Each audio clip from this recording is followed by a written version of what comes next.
Hi everyone, I'm Shelly and you're watching There's No Place Like Home. I've had a lot of questions recently about how I am able to homeschool such a large number of children. And even though I've done several videos on the topic, I know that sometimes it's hard to go back and find them in the archives, and YouTube isn't exactly like putting them up in the featured posts. So I thought that what I would do today is just share some ideas that I've gleaned over my years of homeschooling my children. And I will leave some links in the description box to my other videos just to help you to understand that homeschooling a large family really can work.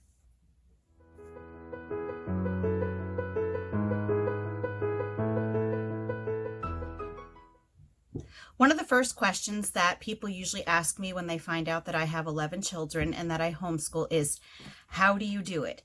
How do you homeschool so many children? Well, first of all, I've got to say right off the bat, I don't homeschool all 11 of my children. My 4 oldest children are adults now, and I never homeschooled all 11 of my kids at once. I did homeschool 10 kids at once. That was the largest number, and then they started graduating. So now I'm down to 7. I have 7 children that I am homeschooling at the same time. But I know that even that number seems like impossible to some people. And the thing is that when people who have more than one child are picturing homeschooling, they are kind of envisioning it in a way that looks more like school.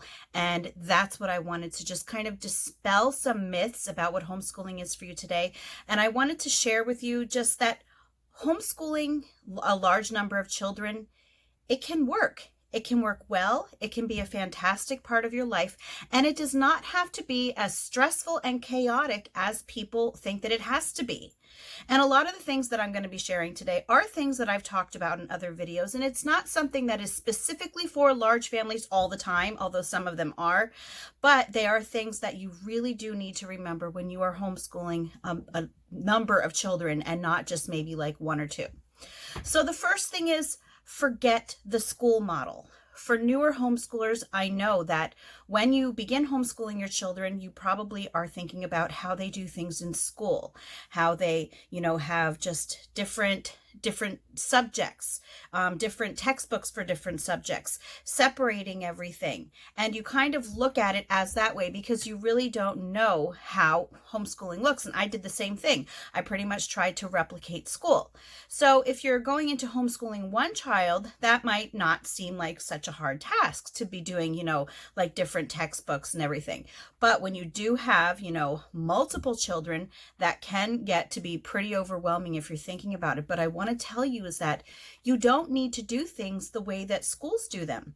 Schools do things the way that they do because, among other things, they have such a large number of children that they pretty much have to have it set up that way because they can't be doing, different things for every single child or different things for small numbers of kids. This is the easiest way for them to homeschool a number of kids, is just to have them all working, on different subjects and doing the same thing, and then you move on to the next teacher. And there are so many other ways to homeschool that don't have to look like that. I really encourage you to look into different types of homeschooling. There is unschooling, where you pretty much live as if school didn't even exist, but you give your kids lots of learning opportunities to just discover things on their own. There is relaxed homeschooling, which is more of what I do with my children, and I've done relaxed homeschooling with my kids for several years now.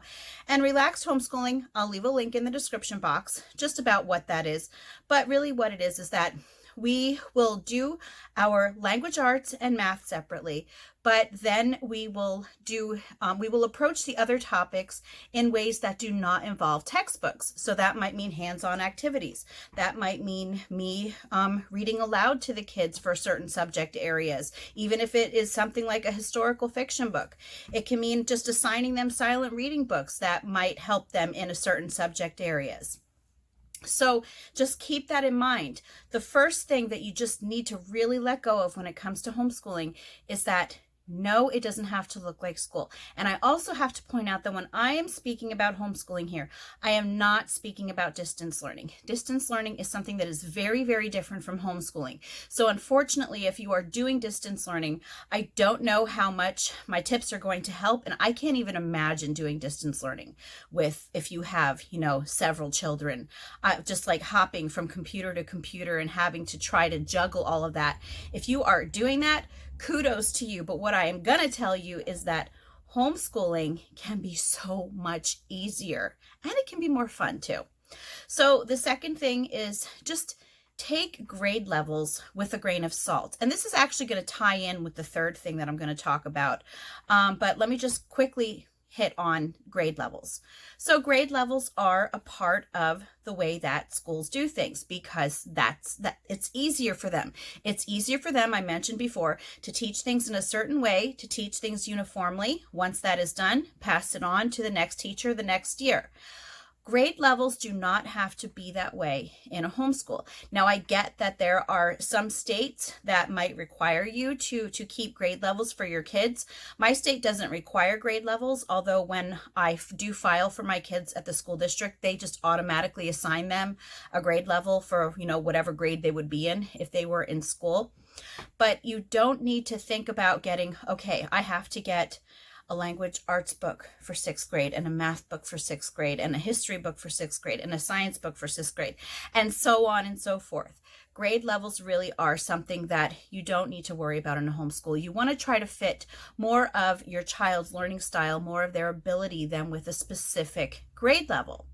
Now the one grade level, well, actually two, that I think it might matter the most if you live in a state that requires your kids to get standardized testing. You might want to try to keep them at least a little close to the grade levels for language arts and math, because that typically is where they will test you in those standardized tests. But even then, you really don't have to. And I know unschoolers that their kids take the standardized tests and their kids have had no formal learning at all, and they still do completely fine on them. But that is something that you really need to think about yourself. So if you did want to think more about grade levels, it would probably be those two areas just for that reason. But when it comes to like history and science and art and health and all of those other subject areas, grade level really doesn't matter all that much. What matters is content, and what matters is that you are teaching your children in a way that they will understand. Which brings me to the next tip that I have for you, the third tip, and that is to teach as many subjects together as possible. That is where letting go of that grade level really will come in handy. So I completely understand that language arts and math are areas that they're foundational areas. It's very important that your kids do learn them, because if your kids know how to do language arts and math, they can pretty much do anything. If they know how to read well and to understand content, then they will know how to research things, especially if you are teaching them with that. If they, know their basic math and know how to just get through at least the very beginnings of math, that is going to help them in the long run to start learning the harder math. But really, again, since history and science are not really like that, it is so much easier to combine your children for those subjects. So I mentioned that my kids do language arts and math, and then we do everything else a different way. And we do everything else a different way because my children are all learning the rest of the subjects together. So language arts and math are the only subject areas that my children do independently. Now, I have to say that this does not include my two oldest daughters, who are high school age now. They don't work in what I call our middles group with us anymore, and I will get to grouping, but they do not work in our middles group with us. So my high school girls, they do everything on their own, and I just help them with math. But what I am talking about is I have a group of 5 of my children that I keep together, and the only things that they do separately are language arts and math. Everything else they do together, and that includes all of those other subject areas that are not language arts and math. And we use unit studies for them. We use read alouds for them. We do videos. We do a lot of nature study for science. And the thing that's nice about these subjects is that even if it's a little bit over your younger kids' heads, they can still learn these things. We say learning through osmosis. They will pick these things up. So really, your kids can have a lot of fun together if you allow them to learn together. There's a name for it. People call it family schooling. And I highly recommend it because not only does it help you to not have to pull your hair out while you're trying to do, 6 different subjects for 6 different children, all learning different things, and you're trying to keep everything organized. It doesn't have to be that way. Try to keep your kids learning together as much as you possibly can. And again, I will link videos for you that will show you better how to do that. So the fourth thing that I wanted to talk to you about, I just mentioned grouping. So some families who are large families, they might have maybe 3 or 4 kids, and they consider themselves to be large families. And to a lot of people, they are. And it is harder to homeschool 3 or 4 kids than it is like 1 or 2 children. Although depending on the child, I've heard that sometimes even 1 or 2 kids can be difficult. But then we have those extra large families, those families that really have a lot of kids. And so I used to, at one point, try to keep all of my kids in one group, and I used to try to homeschool them that way. But what I found was that it was a bit overwhelming for me to try to keep everyone together, and because there was such a wide range of ages. So that used to kind of get me a little frazzled from time to time. So what really helped me was that I split my kids up into groups. So at one point I had 3 children in what I called my littles group. So that was like kindergarten to like 3rd grade. I kept together in my littles group. And then I had a middles group, and that was 4th through 8th grade. And then I had my teens, which was high school. So I had like 3 in my littles, and I think I might have had 4 or 5 in my middles, and then I had the rest of them in the teen group. And although that sounds like it might be really difficult to do, it's not. I did my littles. I usually did them in the morning. They were done by lunch. And then after lunch came and went, I would then do my middles group. And again, my teens were still doing their work mainly on their own, other than math.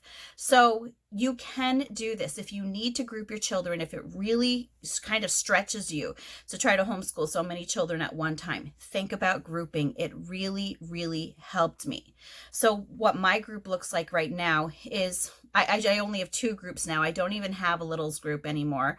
Not because I don't have any kids young enough for my middles group. I do have 1 child who is in 2nd grade. She's my youngest, but I didn't want her to be by herself. So I kind of just moved her into the middles group, and we've been doing that all year, and it's been working well. So this year I have 5 kids in my middles group, and then I have my 2 teens.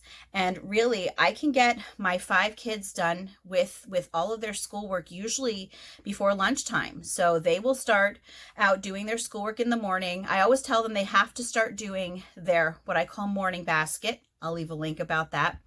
I tell them to start doing their morning basket, and morning basket is really just work that they can do on their own that they don't really need my help for. It includes, like silent reading, math drills, spelling. At one point we were doing geography, but we finished that. Cursive and free writing journals. So really those are things that my kids can get done on their own. So what I tell them is that as long as they have their morning basket started by 10:30, but most of the time my kids come down and they will do it earlier just because they want to get it done. 11 o'clock is when we will start doing all of our other schoolwork. So we will start out doing Bible together, and then I will do a read aloud with them. We do our German, and again, then this is my group of 5 kids. Then we will do some other activities together, maybe unit study, or they might do their fun schooling books. And then after all that is done, then they will move on to doing their language arts and math. And I just take turns with them with that. If they need help, I just will sit side by side with them. So that is probably what takes the longest amount of time, is just because I do sit with each one of them if they want me to and help them with their language arts and math. But even with doing that, we are usually done by about 12:30, which is when we stop for lunch. And that's 5 kids done by 12:30. So this is really doable. You just have to, again, I'm going to go back to the very first one that I talked about. You have to let go of school, and you have to find a way of learning that works for you. Your way of learning might look nothing at all like mine, and that is okay. And what you need to remember is that it is okay if the way that your family is learning also looks nothing like school. Kids don't only learn in certain ways. There are so many different ways to learn, and you just really need to keep that in mind. So the last thing that I wanted to share with you really isn't a tip. It's just some encouragement. I just wanted to let you know that it gets easier. I know it can be overwhelming at first, especially if you have, some very young children. I went through that stage, having babies and toddlers. This is my 12th year of homeschooling. So I get it. I know how hard that can be, but it does get easier. And what I can tell you is that as my children are graduating and moving into high school, my high schoolers, as I mentioned before, really are very hands-off. I don't have to do a whole lot with them. They might ask me a question if they don't understand something from time to time, or they might need me to clarify like an assignment that they're doing. But all in all, the main thing that they usually need help with is math. And so as my kids get older and you have one graduating, then another, you know what? It just gets easier and easier and easier. And I can see it now. When the very last of my children is graduated, my second grader, I guarantee you that I am going to miss this life so much. That's all that I have for you today. If you like this video, give it a thumbs up. If you haven't subscribed yet and would like to hear more of what I have to say, I would love if you would do that. If you have any questions or comments, you can leave it over on Instagram because YouTube disables my comments. And if you like my work and would like to check out my Patreon page, I will leave a link in the description box for that as well. And I hope you have a great day.